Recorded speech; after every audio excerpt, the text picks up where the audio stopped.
It's recording. Okay. Good evening, everyone. This is the third series of what I've called Big Jewish Ideas. A three-part series this week, next week, and please God, the third week, 3 consecutive Tuesdays. And the topic for this evening's talk is monotheism. And I did circulate a text, and I even tried it out. I'm going to try and share the text because I'd like to have it on the screen for this purpose. And I hope it's going to work. And look at that. Sometimes this technology just kind of works really beautifully. So monotheism, I think, is a fascinating subject. It's not quite as simple as you might think, which is, well, this belief in one God, isn't that just a basic part of Jewish thinking? And so I'm going to discuss it from a number of angles. I'm going to put everyone on mute for now, but I'm going to make it in a way that you can unmute yourself. So if you have a question, please feel free to unmute yourself and butt in. Now, the starting point of a conversation about monotheism should be the first line of what we call the Shema, because its name is the first word. This is Rabbi Sachs's translation, Shema Yisrael Hashem Elokeinu Hashem Echad, which has become very much integrated, very sense of that this is kind of the Jewish mission, almost a Jewish creed, if there is such a thing, which he translates as, listen, Israel, the Lord is our God, the Lord is one. And the notion of the one God. But one God means there's one God and there aren't multiple gods, as was once believed. There aren't, as it were, there isn't an integration of God and the universe in a kind of Rabbi, we're having pantheistic trouble way. with the audio. You're fading in and out. Oh, that's not good. Okay, so maybe there is some problem with the headset. I'm going to do it without the headset. I'm going to start again. Actually, I'm not having any problems. No, fine for me as well. Is anyone else having a problem? Please say now. No, it's fine. It's only me. So which I'm afraid, Diana, it's you. And that little exchange will be part of the recording. Right, so I'm sorry, I'm going to continue, but please do let me know, but it does sound like it might be at Diana's end. So we assume this means there's one God and not a whole kind of pantheon of gods as existed in Greek mythology and in other systems. Not so that God somehow is integrated and with the world in a pantheistic way, and there are many other versions of understanding, but God is one and somehow lies outside the world. But it's more complicated than that. And I'm actually just about to write a little piece on Freud's Moses and monotheism for a Canadian publication. And so I've been thinking a little bit about this in preparation. And it's also appropriate to dedicate this shir to the memory of our Lord Sachs, Zichron Livrocha. But he's rather helpful here because he quotes in 2 places in his recent writings Freud's Moses and Monotheism. For those who are not familiar with it, it was Freud's last work. It was a book that he started before he was exiled to London and then resumed writing in the last months of his life. And it's really his thoughts on Judaism. They're not very traditional, let's say that. And people who are familiar with it will know that what Freud does is effectively say that the original Moses was a troublemaker. The Israelites found him problematic. They murdered him, and they submerged the knowledge of his murder. Any subsequent leaders who were called Moses were really kind of replacements. The original Moses was murdered by the Israelites, and we live in this perpetual submerged guilt, which surfaces in various ways about having killed our leader. Anyway, whatever you think of that or otherwise, he does make a very interesting observation about the importance of the kind of the single invisible God. And Rabbi Sachs captures this in 2 essays of relatively recent writings. In the last month of his life, these are both pieces from his Covenant and Conversation weekly series. In the last month of his life, an exile in London dying of cancer, his Vienna occupied by the Nazis, Sigmund Freud took up again a manuscript he had put aside years before Moses and Monotheism in the last section of the book.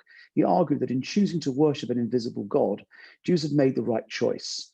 So his idea of an invisible God, a God which does not have any physical or other characteristics of the human world, I think that works very well, as we'll see from the Rambam a bit later on. They opted for the intellectual, not the physical, subordinating sense perception to an abstract idea. Jews saw the unknown far beyond the horizon. They did not see God as a replica of themselves. They didn't see God in the universe. They saw a single invisible God outside the universe. That's my gloss on what Rabbi Sachs says here.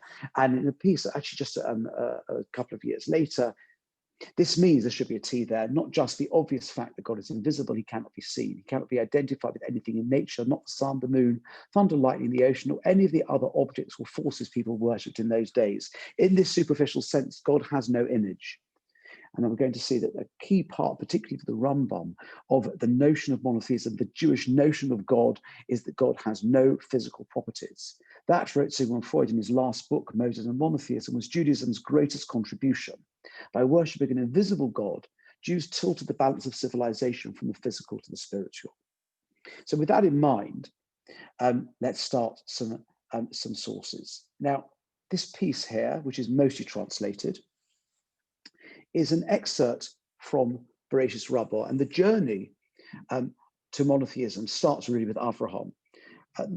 We do have 20 generations in the biblical narrative before Avram, Adam, and Chava. They have a relationship with God, but it does seem to go wrong. And while there are individuals who talk to God, certainly the way the Rambam understands the world in the time of Enosh, one of the early generations, one of the ancestors of Avram, the world started to move from a kind of what he believed to be a pure and correct monotheism rapidly into a world of idolatry. And that's the world that Avraham finds.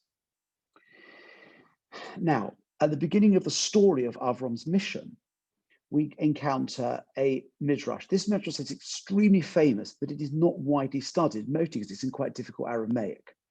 So I'm not planning to read all of it. And as you can see, I do have at least some kind of translation. In fact, it's pretty much a full, but as always, we've ended up with the Hebrew on one page and the English on another, but I will do my best. Vayomas horon al panei terech aviv. So at the end of Noah, which we've just introduced Avram, we're finishing the prehistoric world. We find that Horon dies before Terach, his father. So Terach is the father of Avram and this Horon who dies. We're not interested in Horon. This is just an introduction to the story. Rabbi Chia bar Bereda Rav Ada de Yofo. Rabbi Chia, grandson of Rav Ada of Jaffa, said, Terach Oved Solomim Hoyo. And you will know the story. I'm not going to read it all in the Hebrew. Terach was an idolater, a worshipper of forms, literally. He translates it here as a manufacturer of idol, but the word Ovid means a worshipper, not a maker. On one occasion, Terach went somewhere traveling, and Hoshiv Avram Mochatachtov, and he left Avram as the salesman instead of him.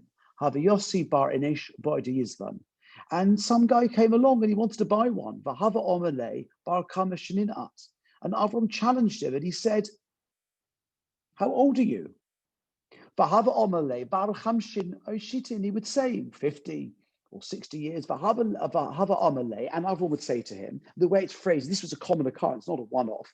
Dahu Gavra, woe to you to have a bar Shitin, that you're 60 years old, who boil a miskin the bar Yomi, and you want to worship something that's only existed just for a day. It was carved yesterday.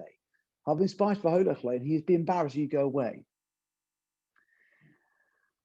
And the story carries on. Let's look in the English. I might come back to the original text. And here we go. Let's read it in the English. On one occasion, a woman came with a plate full of flour, requested him take this and offer it to them. So he took a stick and broke it and put the stick in there and broke them. So it means he smashed up the idols. The story that's told to children, Avram smashes up the idols and put the stick in the hand of the largest. When his father returned from his business trip, he demanded, what have you done to them? I cannot conceal it from you. A woman came with a plate full of fine meal and requested me to offer it to them. One claimed I must eat first, while another claimed I must eat first. Thereupon the largest arose, took the stick and broke them. Why do you make sport of me? Have they any knowledge? Terach said. Should not your ears hear what your mouth has said? Meaning, how utterly ridiculous. Ridiculous, don't you see what you're saying? Avram, of course, has tricked his father into acknowledging that the idols that he worships and that he sells have no power. Thereupon, this is the classic response of those who do not like Jewish intellectual responses. Get rid of them. And you can see if we go back to the Hebrew, and my little dot should appear in a moment. Just going to find the right place.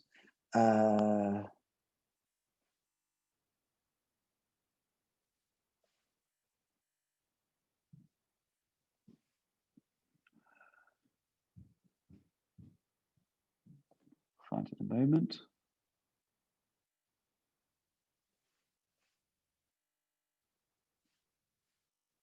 Right. Seems to be, it's around here, but I'm actually just going to go back to the English text because there seems to be some disparity between the two. Here you go. Sorry, it's there. Naspe or Masrelim Nimrod. Terach, his father, grabbed him and he handed him to Nimrod. If you've been following the early biblical story, Nimrod is the king, the hunter king. He is the ruler of the ancient world. He, according to the Midrashic tradition, is the instigator of the Tower of Babel project. And his very name means Merida, rebellion. He is the rebel against God. He is the anti-God king, if you like. And Terach's solution to his son, to whom he can't find a cogent answer, is to try to dispose of him, hand him to the authorities. Omeleh, Nisgod Lenura. He said to him, Nimrod said to Avram, you should bow to the fire. Omeleh Avram v'nisgod lemaya, demat v'nura. He said, well, if that's the case, surely I should bow to the water, worship the water, because the water can put out the fire. Omeleh nisgod Nimrod, nisgod lemaya. Okay, said Nimrod, then worship the water. Omeleh imke nisgod le'anano, detoy mayo. If so, said Avram, surely it would make sense to worship the clouds, because the clouds can move the water about. Omeleh nisgod lana. Say, okay, worship the clouds. Omeleh imke nisgod aruch. Said, in which case, surely we should worship the wind, the mavada anana, which can disperse the clouds. Omeleh nisgod aruch. In which case, okay, let's worship the wind. Omeleh v'nisgod the bar enosha, the sovel rucha. Maybe we should worship people who can withstand the wind. Omeleh milin at mishtoi. Ani ein mishtachave el la'ur. Hare ani mashlichacha b'soicha. He said, yeah, I'm fed up with all this conversation. As for me, I only worship the fire. It goes back to the original argument. Hare mashlichacha b'soicha. And I'm going to throw you into it. Yeah, okay, the person you see will submit to the fire. And let the God that you worship, instead of our cultural religions, and save you from it. And then you know the rest of the story. I'm going to go back to the English. Avram stands in this. So what happens? He withstands the fire, and they put him in this fire. And there are various versions of this midrash. And it seems that Horon, his brother, is a kind of a fence sitter, and he waits to see which side to go on. When he sees Avram emerges from the fire alive, he votes for Avram. They put him in the fire, and he dies. And that's where it started. But we're not so interested in that part. Horon died in the presence of Terach, his father. So this is the story of Avram's discovery. By the time Avram is communicated, so it's before the time that God communicates with Avram, he already appears to have a relationship with God. He seems to have created a relationship, and there are discussions about how this happens. There are midrashim that say that Avram recognized God when he was 3, somebody he was older. What it appears to be is that Avram, through some intellectual process, realizes there must be a first cause. And that's certainly how the Rambam would describe it. There must be a first cause.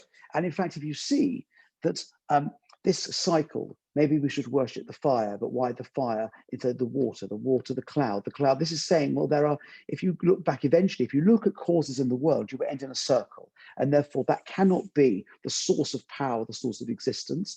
What Avram does here is discover there is a first cause, and that first cause is what we call God. And this is the beginnings of Jewish monotheism. And it seems from the sources, and a very close reading of the text at the beginning of Lech Lecha, the 12th chapter of Bereshis, that Avram's mission, most importantly, does not, as in other religions, begin with a divine communication. The divine communication follows his discovery of the divine, that he comes to understand through some thought process, some intellectual cogitation, some kind of philosophical or theological musing, that there is a single God and he must worship this God. And this is before God has spoken to him. And the import of this midrash is that this God that Avram worships has never communicated with him, has never done anything from him. Avram is absolutely convinced to the point he's willing to give up his life for this concept. And this midrash, whatever you do with it, take it literally or otherwise, this midrash introduces Avram as a man who is so convinced of a monotheistic world. He's willing to give up his life for his monotheistic beliefs in the face of a different culture before God even speaks to him. And that is the kind of historical evidence. And therefore, Avram is defined in the Torah. He introduced to us as a discoverer of monotheism, the notion there's a single God, and that one must base one's religion around this single God. Monotheism, of course, means a religion with a single God, and the religion is focused around that. So by way of introduction, we discover that Avram, for our purposes, builds a relationship with God around a discovery of monotheism, which is deeply countercultural. He has to leave behind his family. He has to leave behind his religion. He has to leave behind really the culture and world in which he lives. Both his father, Terach, and Nimrod make attempts to dispose of him, which are unsuccessful. But this God intervenes, and he's willing to die, and presumably when he goes into this furnace, in this Midrash, expects to die. Yet the God saves him, and this is the first moment of the experience. Now, that all sounds very lovely. The question is, what does it really mean to be a monotheist or to believe in a one God? And this is something which is perhaps not so straightforward as you would expect. The go-to source for discussions about Jewish monotheism must be the Rambam. The Rambam speaks about this issue in many places, but he paints a picture of a one God, which is slightly different from what one might have expected. Let's look at what the Rambam says in 2 or 3 short excerpts. This is from the very beginning of the Yad. The Yad HaChazakah, the strong hand, is the Rambam's halakhic magnum opus. It's published in beautiful and very terse Hebrew, unlike his Moreh Nevuchim and his commentary on the Mishnah, which were published originally in Arabic and later translated into Hebrew. And at the beginning of the entire work, he has a section called Hilchos Yesodi HaTorah, the laws of the foundations or fundamentals of the Torah. And at the beginning, he discusses God. What is God? What's our relationship with God? What is our understanding of God? And here we go. This is the 7th paragraph of the entire work, chapter 1, section 7 of the laws of the foundations of the Torah. Eloyazeh echad hu. This God is one. Ve'ena shnaim, not two, v'lo yesal shnaim, nor more than two. Ele echad, but one. But what does that mean? She'ein ki yechudoi echad min ha'achadim. Haninsoim ba'olam. But not one in the sense that there are other onenesses in the world. There are other things of which we can say they are one or unique. That type of oneness or uniqueness does not apply to God. That's not what it means. Lo echad kamin shukoil achodim harbeh. It's not one in the sense that it comprises of many things, i.e. it has many subdivisions, but there's a single entity. You could say we have one basket, and in the basket there are many items. It's not one in that sense. Nor like any physical item that is divided into different sections or to dimensions. So what is it then? Not terribly helpful, but a unity. And I think unity becomes a better word than just one or oneness, but a unity of which there is no other example in the entire world. If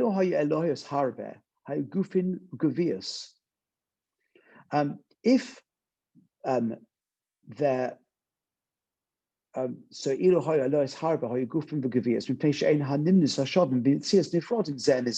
best to read this bit in the English.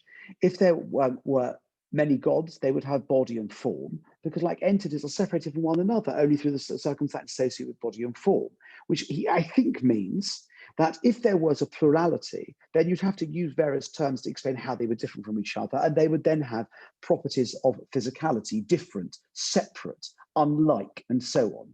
And also by what happens to them. And God does not have any of those properties. I'm just going to make sure, sorry, I'll give you a dot to make sure you know where we're up to. I'm looking in the Hebrew here, but I'm going to pick it up in the English here. Were the creator to have body and form, he would have limitation and definition. So the Rambam explains there cannot be body or form to God because that would require limitation, and limitation is axiomatically impossible when it comes to God. because it's impossible for a body not to be limited. And any entity, which itself is limited and defined, possesses only limited and defined power. Since our God, blessed be his name, possesses unlimited power as evidenced by the continuous revolution of the sphere, means that his power as manifest in running the universe, we see that his power is not a power of a body. Since he is not a body, the circumstances associated with bodies that produce division and separation are not relevant to him, meaning that division, separation, categorization are functions of physicality. God has no physicality, and therefore none of those properties apply to God. Therefore, it is impossible for him to be anything other than one. The knowledge of this concept, meaning knowing that God is one and understanding what that oneness means, fulfills a positive commandment as implied by Deuteronomy 6:4, which you've heard. This is Shema Yisrael Hashem Elokeinu Hashem Echad. Here, Israel, God is our Lord, God is one. There you go, at the end of the page. So this is a very difficult source. The Rambam is saying that we're not just to believe that God is one, i.e. there is only one God, and any other force would be subordinate to him, which is how we might have read it. But when it says Hashem Echad, it means God is a singularity in every possible way, that none of the descriptors associated with physicality, none of the limitations associated with physical happenings or physical form apply to God, which means this God is almost entirely unimaginable, because any kind of property, any kind of descriptor, any kind of idea that we associate with God naturally is drawn from a world which is as unlike God as could possibly be. And however we describe God, we end up unable to use any terms, and therefore, as far as I can see, unable to conceptualize God.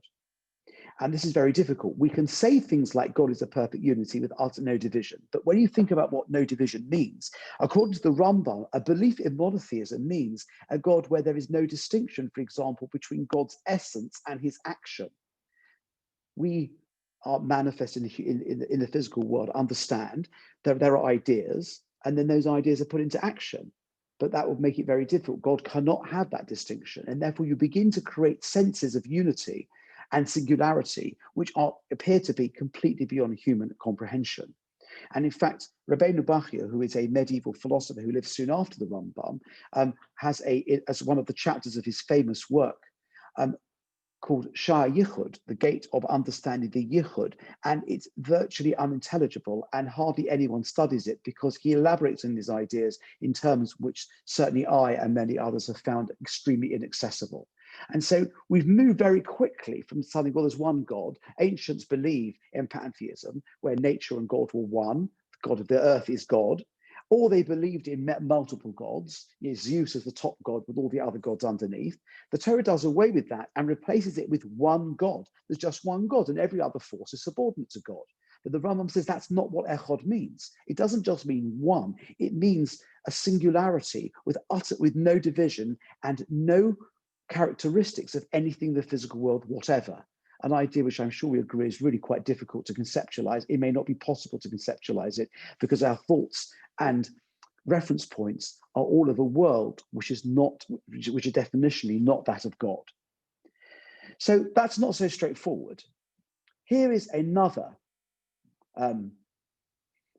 excerpt. This is from the Moreh Nevuchim, which is the Rambam's great work of philosophy, as I said, originally written in Arabic and subsequently translated into Hebrew by Ibn Tibbon and others.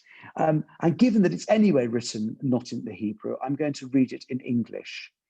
So he's talking about the same sorts of ideas, but whereas the previous source was a more halakhic source, you saw at the end, he said, that's what God is, and you have an obligation to believe in that God, and that's implied by the declaration Shema Yisrael. In the Moreh Nevuchim, the Rambam is talking from a philosophical rather than purely legal perspective. And let's go with the translation. We're always somewhat at the mercy of the translation, but let's go with it because the text isn't easy. How great then must be the offense of him who has a wrong opinion of God himself. The Rambam is talking in a backdrop where it appears to have been very common to believe that God had characteristics of the physical. You can be forgiven for thinking that. The Torah talks about God getting angry, God having a hand, God having a face. So we have to consider how we deal with those ideas, because they appear to breach the Rambam's idea of monotheism, of the one God. But the Rambam is aware that many of his contemporaries believe in such things, and he wants to explain that they are very far from what is a pure monotheistic belief, the belief that Judaism requires of the Jew. How great then must be the offense of him who has a wrong opinion of God himself and believes him to be different from what he truly is, i.e., person assumes that he does not exist.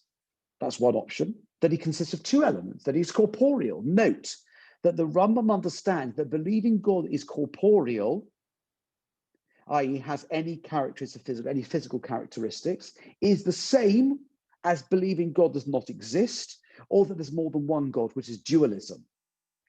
That he is subject to external influence or ascribes to him any defect, whatever. Because if we ascribe external influence, God becomes contingent, and clearly an all-powerful force cannot be contingent. However, such a person is undoubtedly worse than he who worships idols in the belief that they as agents can do good or evil. The Rambam consigns those who do not believe in his definition of unity to the world of idolatry and worse. Therefore, bear in mind that by belief, the belief in the corporeality, that means the physical properties, or in anything connected with corporeality, you would provoke God to jealousy and wrath, kindle his fire and anger, become his foe, his enemy, and his adversary in a higher degree than by the worship of idols. This is bad news. If you think that there is an excuse for those who believe in the corporeality of God on the ground of their training, meaning, come on, we can forgive people. You read the Torah, you read religious sources, they seem to refer to corporeality. God gets angry. God has a hand, as I've said. Do you think that's an excuse, says the Rambam? Because of the grounds of their training, their ignorance, or their defective comprehension. He doesn't take any prisoners, this Rambam, as you probably discovered. You must make the same concession to the worship of idols. Their worship is due to ignorance or to early training. They continue in the customs of their fathers, what's called minag avosehem v'yadehem, the customs of their ancestors in their hands. You will perhaps say that the literal interpretation of the Bible causes men to fall into that doubt, i.e. references to hands, anger, and other things. But you must know that idolaters were likewise brought to their belief by false imaginations and ideas. There is no excuse whatever for those who, being unable to think for themselves, do not accept the doctrine of the incorporeality of God from the true philosophers. And of course, the true philosopher here is the Rambam himself. It's important to just to mention, although it's clearly not for now, that the Rambam himself is very heavily influenced by Averroes and other Arab philosophers who delved very deeply into the notion of pure monotheism. And there's no question at all that the Rambam's presentation was influenced by those early Sufi philosophers. But the Rambam makes life very difficult here. If you think that God has any physical properties, the big man with a white beard up on a cloud, any of our childhood notions of God, apparently, according to the Rambam, you are worse than an idolater. That probably wasn't what you came here this evening to hear. But let's go on. We haven't finished yet. Let's continue with the Rambam. That defining God too, I've mentioned already the notion of shared characteristics, that despite appearances of the contrary by reading the Torah and lots of rabbinic sources, the Rambam is very, very opposed to ascribing any characteristics that can be shared with human beings, animals, or any other features of physicality, because by so doing, you then imply that God has some similarity to those things in the world, which for him is the ultimate heresy.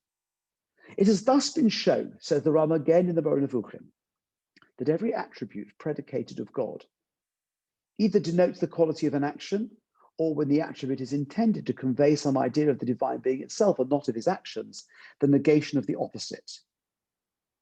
I'll explain in a moment. Even these negative attributes must not be formed and applied to God, except in the way in which, as you know, sometimes an attribute is negative in reference to a thing, although that attribute can naturally never be applied to it in the same sense. Now, this seems to me like gibberish, but let me try and unpack it a little. What the Rambam is saying is that once we accept that God is distinct, God is unique, God is simple, God is a unity, a singularity, and all the things we learned already, what goes with that is an acceptance that there are no terms that we can use to describe God that are accurate. In fact, that probably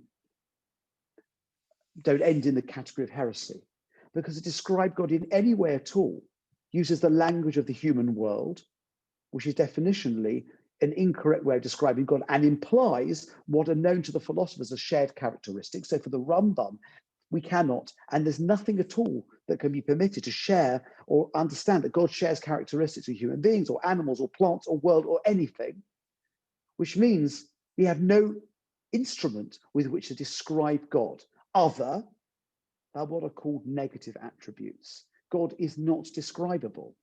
God is not finite. God is not limited by time.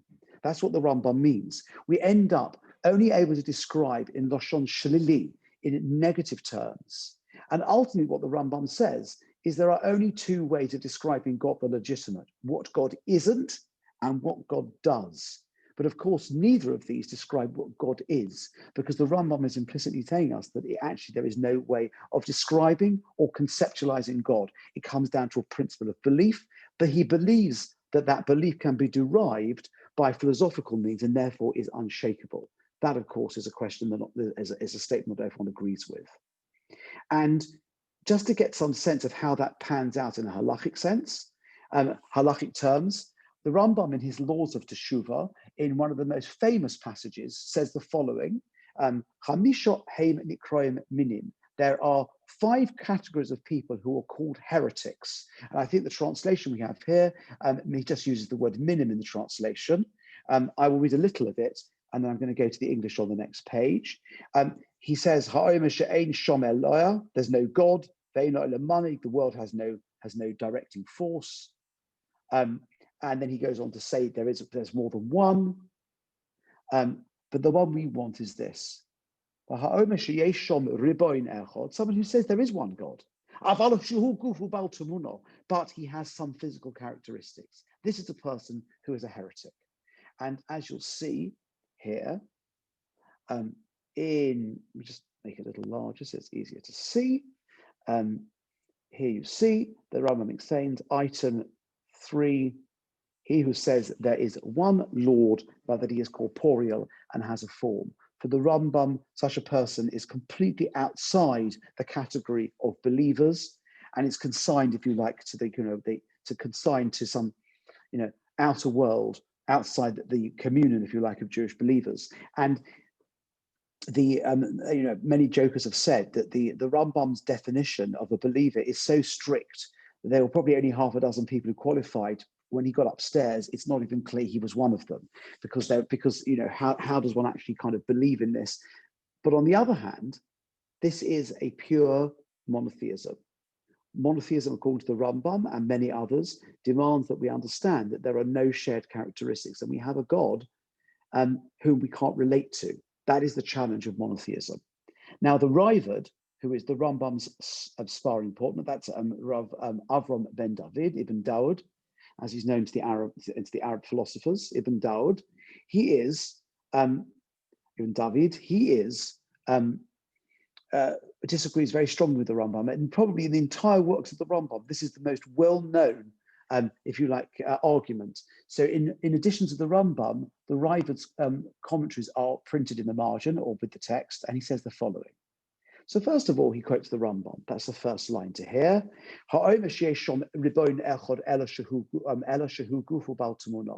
Rambam says, in the category of non-believers, of heretics, of people who believe there's one God, which we thought was all we had to do by saying Shema, but you believe that God has physical properties. Now the Raavad's very short and very pithy comment. That abbreviation, Aleph Aleph, means Omer Avraham. Abraham says, that's how he starts every comment, because his name is Avraham. Why does he call such a person a heretic?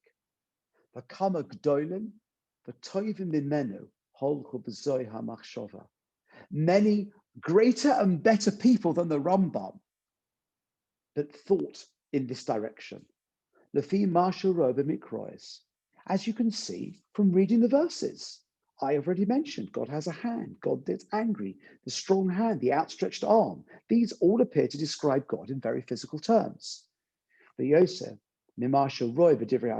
even more so, if you look at the rabbinic, the non-halakhic rabbinic literature, which confuse people's minds. I think it's important to understand the Raavad also believes that God is acorporeal, or incorporeal, perhaps more correctly. that God has no physical properties, and it is heresy to believe so. And part and parcel of Jewish monotheism is understanding that this God is indivisible and has no physical properties. The Rambam agrees that these texts are confusing. After all, an honest reading would lead one to the wrong conclusion. However, what he introduces is the fact that many, many people he describes, I think rather rudely, as superior to the Rambam, greater and better than the Rambam, believe this. And although the verse are confusing, he said, I'm not willing, says the Raavad, to consign such people to the heap of non-believers.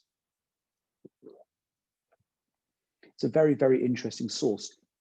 And it helps us to understand that a lot of what the Rambam has written here, even though I'm sure he believed it passionately, is a polemic against Jewish and probably non-Jewish believers, perhaps Christians, although it's not certain, who clearly believed otherwise and thought they believed in one God, but according to the Rambam did not and had a misconception. The Rambam is very famous for this, but it's quite clear that there were sources previous to the Rambam, contemporaneous with the Rambam, and even, would you believe, considerably subsequent to the Rambam, that did suggest that there were aspects of corporeality. And it might surprise you to think that I can find traces in Rashi of a corporeal approach to God, which does not at all jive with the way the Rambam has presented it and understands the world to be. Now, the problem with all this, which I've already identified, is that the Jewish world has largely gone on a Maimonidean route. That God, that at a philosophical level, God is not just one, as in there is only one God and there aren't any others, and any other forces either are mythical or are subordinate to God. It's gone down a route that accepts the Rambam's definition. We cannot use any shared characteristics. We can only describe God in the negative or in the active, meaning what God isn't and what he does. We have no language, no conceptualization, nothing. But one of the great difficulties is, well, how then do we relate to God? What do we do? These other sources where God is described, the Torah itself, with a strong hand and an outstretched arm, by Yicha Af Hashem, the anger of the Lord was kindled. Anger is a property of human beings. That, first of all, the Rambam has to explain this away. And he had long, long sections of the Moreh Nevuchim, which are not really part of this talk, where he discusses how anthropomorphism works, how it is that the Torah describes characteristics as best it can in a way that we would understand. But God forbid to imagine God really gets angry or God really has a hand. These are just texts that are put into words that we can understand. Of course, the Rambam is well aware of the numerous places in Tanakh and in the rabbinic literature where God is described in physical terms which seem to contradict his principles. Yet what we get left with is a God that's extraordinarily difficult to relate to. And in practice, I would suggest that most of us find it almost impossible to relate to God in this way. And maybe there are people with very pure kind of intellectual or philosophical ways of conceptualizing the divine, but most of us find this very difficult indeed. Most of us, if we pray, if we think about God, we are likely to have a conceptualization that may be quite non-Maimonidean. The Rambam rails against this, and he regards this as his mission to stamp this out. But it's quite understandable why human beings have always found it very difficult. Except that many religions went down the route of even kind of corporealizing God. That's perhaps one of the origins of certain mythical religions, and perhaps some of the origins of Christianity. It's necessary to create something tangible, something people can relate to, something which seems to be an aspiration for a human being, rather than this extremely distant, intellectualized God of philosophy that is so difficult to relate to. And that problem pertains. There is no real solution to the problem. It is one of the kind of problems of monotheism, and probably explains all kinds of phenomena throughout the Jewish and non-Jewish world, focusing on one or two in the Jewish world, and most particularly the needs in many communities to have a tzaddik figure, a religious leader, not just someone who is a decisor of Jewish law or inspires people, but actually almost an intermediary. And no one comes to the Father other than through me. And although that idea comes, of course, from the New Testament, it's difficult to see that, at least in some areas of Judaism, the notion of some intermediary or some kind of spiritual figure who perhaps can mediate between them and God became live. It was the main source of the Vilna Gaon's argument with the Hasidim, that they'd breached some of these principles. but perhaps one can understand why they might have done. And perhaps in real terms, most medieval philosophers and thinkers, as the Raavad alludes, never really understood God in these terms, even though the Raavad says in essence the Rambam is right. And we get left with a dilemma. It seems we have to be on one side. We can be pure Maimonidean monotheists and find it extraordinarily hard to conceptualize or have a relationship with the God that he thinks we have to believe in. On the other side, we can have a more meaningful relationship with something that the Rambam would say is not God at all. Perhaps just to finish, I have a brief source here. It's a much later source. We haven't seen anything at all so far after about 1200. But here's a piece which was written maybe about 200 years ago from the Nefesh HaChaim of Reb Chaim Volozhiner. Reb Chaim Volozhiner was the primary student of the Vilna Gaon. He was the founder of the great Volozhin Yeshiva. And he wrote a book which has become standard fare in yeshivas called Nefesh HaChaim. And Nefesh HaChaim is a kind of a study of the nature of Torah. It was really the anti-Hasidic answer to Hasidism, meaning that the Tanya, which became the kind of Bible for a certain part of the Hasidic world about God and spirituality, was rejected by the Vilna Gaon. And the Vilna Gaon, but he didn't want to be criticizing anti-Kabbalah. He wasn't anti-mystical. He was just anti-Hasidic. And so his primary student, Chaim Volozhiner, wrote this book, Nefesh HaChaim, which is a kind of answer to this. And it takes the ideas in different directions. In the third section, section 5, he brokers what we might regard as, I think, as a reasonable compromise or a possible compromise.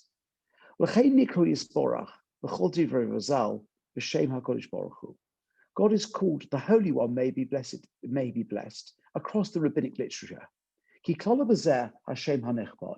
This incorporates this, and so on, what as follows. Let's skip to the English. Incorporates these two things together.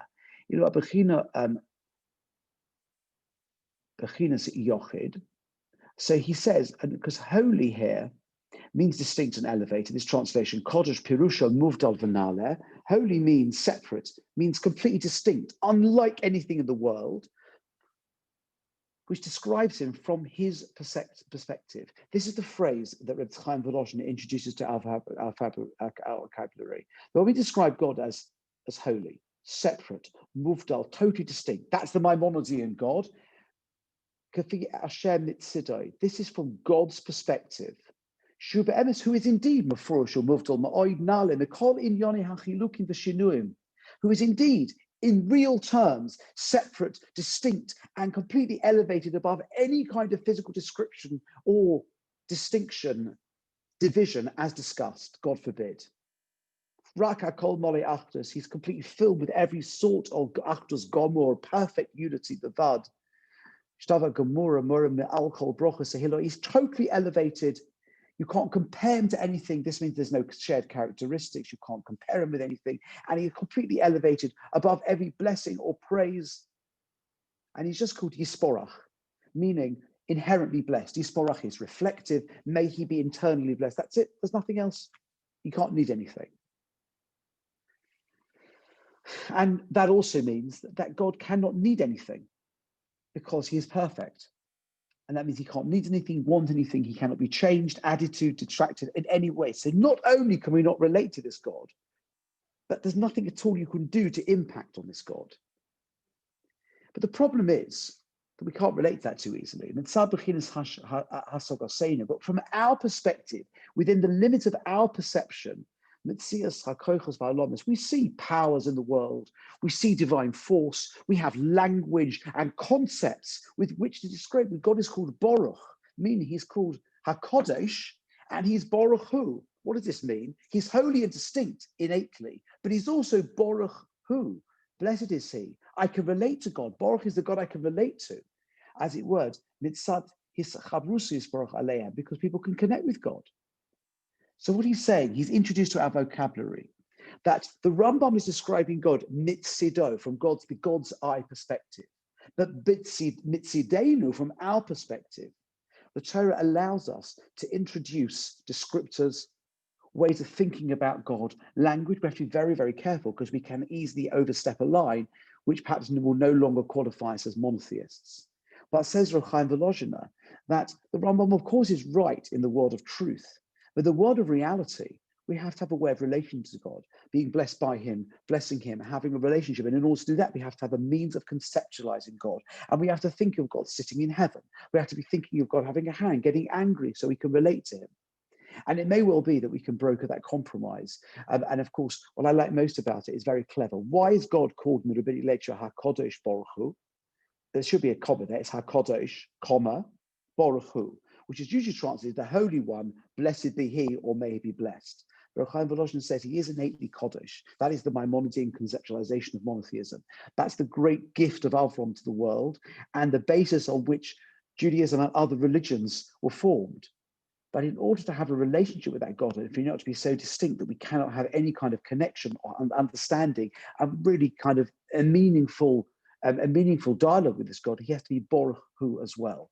So we have this, if you dialectic between the mitzidoi, how God is perceived innately, and mitzidoi, how we need to conceptualize God in order to be able to have a relationship with him, which doesn't broker a philosophical compromise, but perhaps enables us, notwithstanding the Maimonidean model, to imagine some kind of meaningful relationship with God. And so we've had a bit of a journey from Avram through the discovery of monotheism, his rejection of the kind of mores of the time, his argument with Terach and Nimrod, and how that eventually manifests itself in what it means to believe in Echad according to the Rambam, which is widely understood. We've seen that moves quite quickly into an indescribable God with no shared characteristics with anything in the human world. We've seen that the Rambam asserts that someone like that, someone who believes in those things, is really worse than an idolater. The Raavad, his sparring partner, takes him to task. And we found that while that notion of God may be very distant and inaccessible, there may be some compromise between the way we understand God from a philosophical or theological perspective and the way in which we are entitled to relate to him. And so that is a few thoughts about Jewish conceptualization of monotheism. I'm not quite sure what people expected. I'm never sure quite what people expect and whether I can come back after screen share and discover everyone's asleep, or worse, they've all gone. Although there is a little thing that pops up which says so-and-so has left. So if Lord Wasserman decides to leave, it will tell me, which means that I can find it. So are there any questions? I've spoken without breathing for about 45 minutes. So if you have any questions, then this is the moment. I have a question. Sorry. Right, can you identify yourself? Barbara. Hi. Hi. If God cannot be, according to Rambam, given any attributes, any characteristics, that tells us about how we see God, but we are also described to be in the image of God. How does Rambam deal with that, with people having God's characteristics? So I think there's one of the things, it's a really interesting question, that the Torah describes a God as man as B'Tselem Elokim, in the image of God. And there's also another passage that the Rambam struggles with, which when it says that God goes down with them to Egypt. Well, how can God go down anywhere if he doesn't have that he's the Rambam's quite twitched by that passage. I think the Rambam will say that human beings can never be exactly like God. Tselem, of course, means an image, and it comes from the word sail, the origin with sail, which means a shadow. That means we shadow, perhaps in some small measure, some attributes of God. We would probably say that the Rambam would say that means human beings have free will. One of the core characteristics of God is to have free will. It means we are able to model some aspects of the divine, that we have free will, at least in some arenas. It means there are some aspects of God which we can imagine in ourselves that God has invested in us. But it cannot be at any existential level, because otherwise clearly it immediately breaches the boundary for the Rambam between God and everything else. So I think, Barbara, as is often the case, the question may be better than the answer. Well, thank you. Right. Any other questions? Can I ask a similar one, kind of following on from that? The text seems to flip a bit between ascribing physical characteristics, which is fairly easy to understand the problem with, and ascribing any characteristics. If we're talking about not ascribing any attributes to God, then tefillah is full of it. Not to mention the Torah itself, and kel vachum v'chanun and all the rest of it. How do we think of those kinds of things as not being ascribing attributes to God? I think it's really very difficult. I mean, you see the Raavad acknowledges all you need to do is look in the Psukim, all you need to do is look even more so in the Agadic, the non-halachic literature, in the Midrashim and the Gemara, and you see hundreds of examples. You've given a few extra that I didn't mention. There are hundreds of them. And the Rambam has to contend with this. And he said, at least you can understand, even if the Rambam's right, why people might think God had these properties. And how dare you, Rambam, consign those people to the scrap heap, the belief scrap heap of history, because they believe something which the Torah seems to state clearly. So I think, the question really how the Rambam deals with all this is that he tried to demonstrate philosophically, not only can God not have any physical properties, but once you say that God is therefore is completely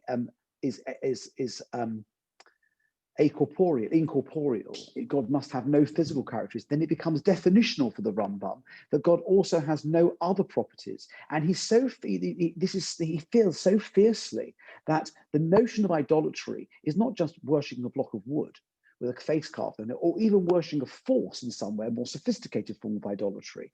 But he understands that when you think that there are any godly, it's not just that we would then be ascribing human attributes to God. We would then be automatically saying that there's some features of God can be found in the world. And it is an absolute unbreakable axiom for the Rambam that God is completely distinct from the world. And that is an attack on certain other religious systems, on pantheism, and it is the basis of the Vilna Gaon's extreme rejection of Hasidism, because he said what you're doing is you're ascribing some godliness to a person, and once you go down that route, we are finished. It's game over. We're now back in another religion which went in a different direction a couple of thousand years ago.